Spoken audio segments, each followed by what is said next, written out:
conéctate con el debate de la reforma eléctrica. Resumen.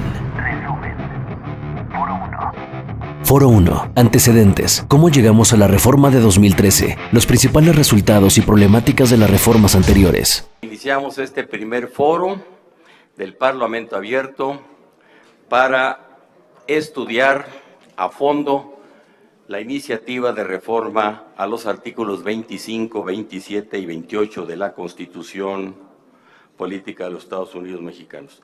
Los modelos adoptados por México en el sistema eléctrico siempre han respondido a circunstancias internacionales. En la gráfica que están ustedes viendo, hay un par de hitos, son 3 hitos marcados en rojo. Como pueden ver, la nacionalización de la industria eléctrica de los 60 ocurre en la posguerra, en un contexto en donde todo el planeta Tierra se estaba reconstruyendo y requería del Estado como el principal responsable para hacer esa reconstrucción. Posteriormente, en la firma del Tratado de Libre Comercio, junto con la caída del Muro de Berlín, México se encuentra ante una realidad. La empresa del Estado que había estado dando el servicio de manera integral durante los últimos 30 años, ya no pudo servir ante ese nuevo reto. En esa manera se inicia una apertura que permitió la presencia de la iniciativa privada en el sector. Y el último hito que estoy marcando aquí, que ocurre en el siglo XXI, pues es el enorme reto que tiene el planeta Tierra para poder combatir la pobreza integralmente, desarrollarnos de una manera sustentable. En esta lógica, México se anexa al Acuerdo de París y entra la modificación constitucional del 2013. En 2013, Peña Nieto impuso una reforma energética que todavía sigue vigente. Esa reforma no fue motivada por causas nacionales, ni originadas por graves problemas en el funcionamiento de CFE. Esa reforma fue impuesta por intereses del exterior. Ocurrió en el marco de un proceso de liberación de los mercados, en un contexto global de la transnacionalización de capitales. Respondió a la lógica de privatizaciones y desmantelamiento de la capital del Estado en el contexto de todo lo que dispuso Washington en un marco de gobernanza y sumisión para América Latina. En esa reforma de Zedillo se modificaron los artículos 25, 27 y 28 y con ello se multiplicaron las ganancias que de manera exorbitante han tenido las empresas extranjeras, así como el dominio y la exclusión de la Rectoría del Estado. Uno de los principales objetivos de esa reforma consistió en privatizar para luego desaparecer a la Comisión Federal de Electricidad. La fragmentaron, la disminuyeron y desde luego se originó toda una serie de pérdidas para el país. Nuestro sistema eléctrico nacional se ha visto gravemente afectado. La iniciativa privada no respeta el código de red. Hacen caso omiso a las leyes que rigen el comportamiento de la sociedad. Y desde luego todo esto es lesivo para el país. El sindicato que venimos a representar implica que necesitamos otra reforma energética que esté acorde a los intereses del pueblo. ¿Cuáles son los problemas? Pues también existen muchos. Hay una necesidad de reorganizar el sector, de modernizar la regulación, de fortalecer la infraestructura de transmisión para poder hacer llegar la electricidad a todos los consumidores. Hay cuestionamientos sobre las estructuras que se presentan en la ley, que habrá que revisar, y se busca una transición de los esquemas legados a este nuevo orden regulatorio de la industria. ¿Qué pasa en el 2013? Así llegamos. El objetivo de esta reforma es modernizar y regularizar el sector. Yo no creo que el objetivo haya sido destruir a la comisión, sino reordenar la participación de todos los integrantes. Se da bajo un esquema de colaboración entre el Estado y los sectores privado y social, y se establecen a nivel constitucional los principios que la rigen.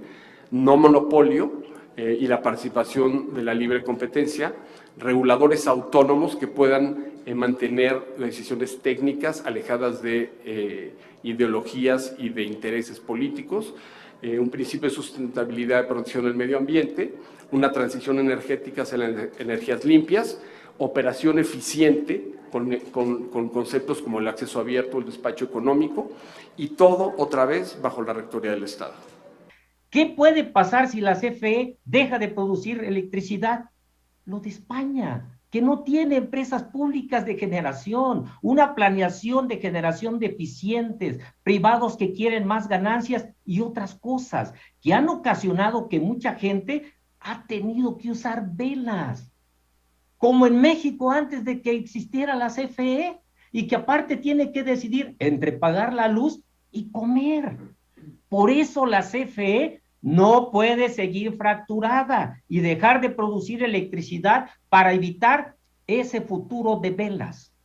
La iniciativa debe aprobarse para evitar un futuro de velas, como en España, y construir uno asegurando el derecho humano a la vida digna. Y para que nosotros, cuando lleguemos a nuestra casa, al oprimir el switch, tengamos luz y también comamos tranquilamente, sabiendo que cuando llegue el recibo de la luz, lo podremos pagar. Que la CFE sea un generador más caro, más sucio y menos eficiente que los generadores privados se debe a que los generadores privados han podido invertir en plantas nuevas, más eficientes y menos contaminantes. CFE no lo ha podido hacer porque los recursos públicos son limitados. Las necesidades del país son crecientes y el verdadero foco estratégico de la empresa estatal debiera estar en el transporte tanto de combustibles como de electricidad. No hay un dilema entre privados y CFE, se necesitan los dos.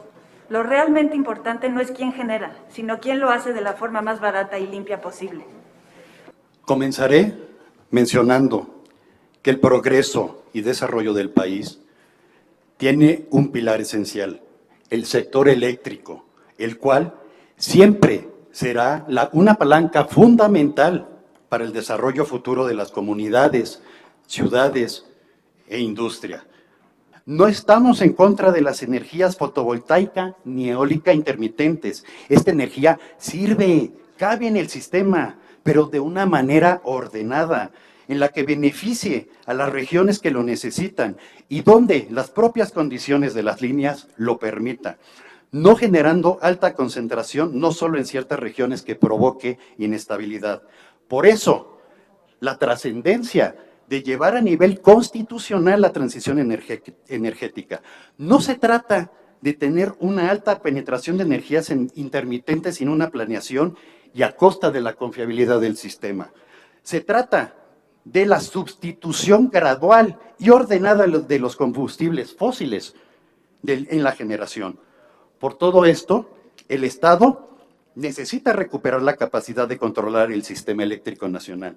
No estamos hablando de controlar por controlar, sino por dirigir el desarrollo y la evolución del sistema eléctrico. Actualmente tenemos un sistema sobreequipado de generación y deficitario en vías de transmitir la energía eléctrica. El enfoque, en mi opinión, debería ser el usuario, el consumidor, que México tenga las mejores opciones de electricidad suficiente, limpia y barata para que cualquier mexicano pueda tener electricidad con esas condiciones en su casa, en su trabajo. Es como en economía, cuando alguien gana, necesariamente otro pierde. En este caso en España, que renuncia a la participación del Estado ante actividades prioritarias y estratégicas, pues obviamente se sume. Queda en manos directamente de los agentes que representan al capital. Suben los commodities, suben los precios de todos los combustibles y lógicamente eso se refleja en la tarifa eléctrica y en la dependencia que se tiene. La generación limpia de CFE, así como vimos hace rato en la gráfica que la generación de CFE va bajando en el tiempo, la generación limpia, la proporción de generación limpia de CFE va creciendo con el tiempo. Adicional,